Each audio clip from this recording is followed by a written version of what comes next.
ಈ ಮಕ್ಕಳಿರೋ ಮನೇಲಿ ಮನೆ ಎಷ್ಟೇ ಕ್ಲೀನ್ ಮಾಡಿಟ್ರು ಒಂದು ರಾತ್ರಿಗೆ ಇಲ್ಲ ಒಂದು ಮಧ್ಯಾಹ್ನಕ್ಕೆ ಎಲ್ಲ ಹಂಡಾಡ್ಬಿಟ್ಟಿರ್ತಾರೆ. ಹೆಂಗೆ ಮಾಡ್ತಾರೆ ಅಂದರೆ ಕೆಲಸ ಮಾಡೋಕ್ಕೆ ಬೋರಿಂಗ್ ಅನ್ನೋ ರೀತಿಲಿ ತಂದು ನಿಲ್ಲಿಸ್ಬಿಡ್ತಾರೆ. ನನ್ನ ಡೈಲಿ ಲಾಗ್ಗೆ ಎಲ್ಲರಿಗೂ ವೆಲ್ಕಮ್ ತಿಳಿಸ್ತಾ ಈ ವಿಡಿಯೋನ ಸ್ಟಾರ್ಟ್ ಮಾಡ್ತಾ ಇದ್ದೀನಿ. ಇವತ್ತಂತೂ ಒಂದು ಬೋರಿಂಗ್ ಡೇನೇ ಆಗಿಬಿಟ್ಟಿದೆ ನನಗಂತೂ. ಹೊಟ್ಟೆ ಕೇಳಬೇಕಲ್ಲ ಅಂಥೇಳಿ ನಿನ್ನೆ ರಾತ್ರಿ ಒಂದು ಸ್ವಲ್ಪ ಸಾಂಬಾರಿತ್ತು, ಅದಕ್ಕೆ ಪೂರಿ ಮಾಡ್ಕೊಳ್ಳೋಣ ಅಂಥೇಳಿ ಪೂರಿ ಮಾಡಿ, ಸೊ ಟೈಮ್ ಎಷ್ಟಾಗಿದೆ ಅಂತಲೂ ಗೊತ್ತಿಲ್ಲ. ಬೆಳಗ್ಗೆ ಎದ್ದು ಕೆಲಸನೂ ಸಹ ಮಾಡಿಲ್ಲ. ಬಿಕಾಸ್ ಈ ಮಕ್ಕಳಿರೋ ಮನೇಲಿ ಮನೆ ಎಷ್ಟು ಕ್ಲೀನ್ ಮಾಡಿದ್ರೂ ಅರ್ಧ ದಿನದಲ್ಲಿ ಮೆಸಪ್ ಮಾಡಾಕ್ಬಿಡ್ತಾರೆ. ನಮಗೆ ಯಾವಾಗಲೂ ಕ್ಲೀನಾಗಿ ಇಟ್ಟು ಅಭ್ಯಾಸಕ್ಕೆ ಕೆಲಸ ಮಾಡಿನೂ ಸಮ್ಟೈಮ್ಸ್ ತುಂಬ ಬೇಜಾರಾಗ್ಬಿಡುತ್ತೆ. ಸೊ ನೋಡ್ತಾ ಇರ್ಬೋದು, ಟೈಮ್ 12 ಗಂಟೆ ಆಗಿದೆ. ಝೂಮ್ ಆಗ್ತಾ ಇಲ್ಲ ಅದು ತೋರ್ಸೋಕ್ಕೆ.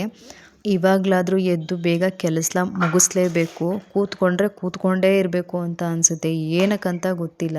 ಒಂದೊಂದು ಸಲ ನನ್ನ ಮಗ ಹೆಂಗೆ ಮನೇನ ಮೆಸಪ್ ಮಾಡ್ತಾನೆ ಅಂದರೆ ಆ ಕೆಲಸ ನೋಡ್ತಿದ್ರೆ ಬೇಜಾರು ಹೋಗ್ಬಿಡುತ್ತೆ, ಮಾಡೋಕ್ಕೂ ಮನ್ಸು ಬರೋಲ್ಲ. ಸಮ್ಟೈಮ್ಸ್ ಹೆಂಗೆ ಕೂತ್ಕೊತಾನೆ ಅಂದರೆ ನೋಡಿ, 4 ಆಟ ಸಾಮಾನು ಇಟ್ಕೊಂಡು ಕೂತಿದ್ದಾನೆ. ಅದಕ್ಕೆ ಇವತ್ತೇನು ಮಾಡಿದ್ದೀನಿ, ಬರೋ ಆಟ ಸಾಮಾನೆಲ್ಲ ತುಂಬಿಟ್ಬಿಟ್ಟಿದ್ದೀನಿ.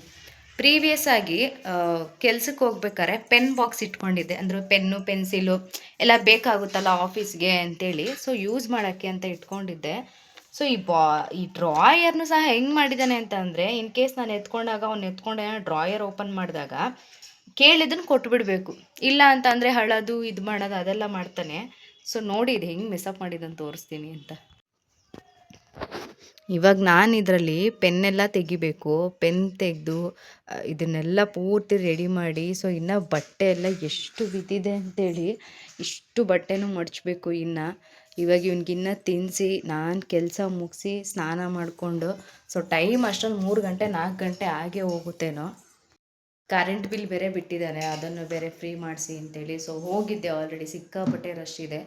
ಸೊ ಇವನಷ್ಟರಲ್ಲಿ ಒಂದು ರೌಂಡು ಮಲಗಿದ್ದಿದ್ರೆ ಸಾಯಂಕಾಲ 6:30 7 o'clockವರೆಗೂ ಇರ್ತಾರಂತೆ. ಸೊ ನೋಡೋಣ, ಅದೂ ಆದರೆ ಇವತ್ತೇ ಮುಗಿಸ್ಕೊಂಡು ಬರೋಣ ಅಂತೇಳಿ ಈವ್ನಿಂಗ್ ಒಂದು ಸಲ ನೋಡ್ಕೊಬರೋಣ ಅಂತೇಳಿ ಬಂದಿದ್ವಿ. ನಮ್ಮ ಅದೃಷ್ಟಕ್ಕೆ ಖಾಲಿ ಇತ್ತು. ಅಂದರೆ ನನ್ನ ಮುಂದೆಗಡೆ ಒಂದು 3-4 ಜನ ಇದ್ದರು ಅಷ್ಟೇ.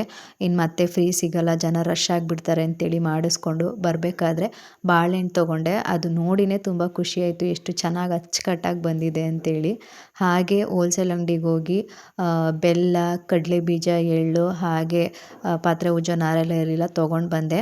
ನನಗೆ ಸ್ವಲ್ಪ ಐರನ್, ಕ್ಯಾಲ್ಶಿಯಂ ಎಲ್ಲ ಸ್ವಲ್ಪ ಕಡಿಮೆ ಇರೋದ್ರಿಂದ ಸೊ ತಿಂಗಳು ನಾನು ಎಳ್ಳುಂಡೆ ಮಾಡ್ತಾ ಇರ್ತೀನಿ. ಹೋದ ತಿಂಗಳೇ ಬೇರೆ ರೇಟ್ ಇತ್ತು, ಈ ತಿಂಗಳು ಆಲ್ರೆಡಿ ಎಳ್ಳು 60 ರೂಪೀಸ್ ಆಗಿದೆ.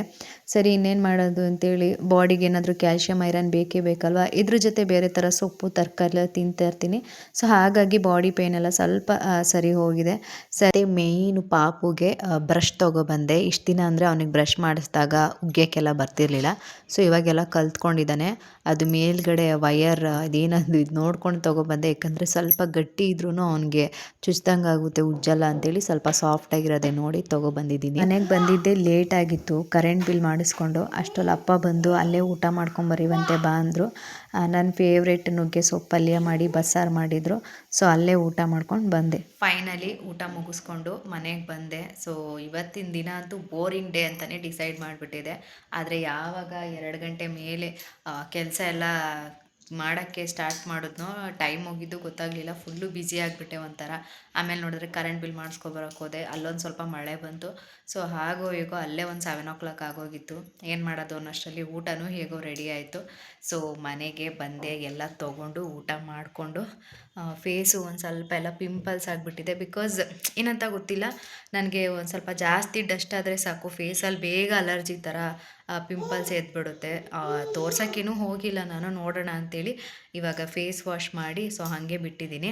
ಆಟೋಮೆಟಿಕಲಿ ಅದೇ ಕಡಿಮೆ ಆಗುತ್ತೆ. ಅದೇ ಥರ ಡಸ್ಟು, ಅಕಸ್ಮಾತ್ ಆಯಿಲ್ ಏನಾದರೂ ಜಾಸ್ತಿ ತಿಂದಾಗ ಈ ಥರ ಪಿಂಪಲ್ಸ್ ಆಗುತ್ತೆ. ಸೊ ಏನು ಮಾಡೋಕ್ಕಾಗಲ್ಲ, ಎಲ್ಲರ ಸ್ಕಿನ್ ಒಂದೇ ಥರ ಇರೋಲ್ಲ, ಮತ್ತು ಸೆನ್ಸಿಟಿವ್ ಇರುತ್ತೋ ಅಥವಾ ಡಸ್ಟ್ ಅಬ್ಸರ್ವ್ ಇರುತ್ತೋ ಏನೋ ಗೊತ್ತಿಲ್ಲ. ಸೊ ಇದಾಗಿತ್ತು ಇವತ್ತಿನ ಲಾಗ್. ಎಲ್ಲರಿಗೂ ಇಷ್ಟ ಆಗಿದೆ ಅಂತ ಅಂದ್ಕೊಂಡಿದ್ದೀನಿ. ನನ್ನ ಲಾಗ್ ನೋಡಿ ಸಪೋರ್ಟ್ ಮಾಡ್ತಾ ಇದ್ದೀರಾ, ಸೊ ತುಂಬ ಥ್ಯಾಂಕ್ಸ್ ಅಂತ ತಿಳಿಸ್ತಾ ಈ ಲಾಗ್ನ ಇಲ್ಲಿಗೆ ಎಂಡ್ ಮಾಡ್ತಾ ಇದ್ದೀನಿ. Have a good day to all and good night to all.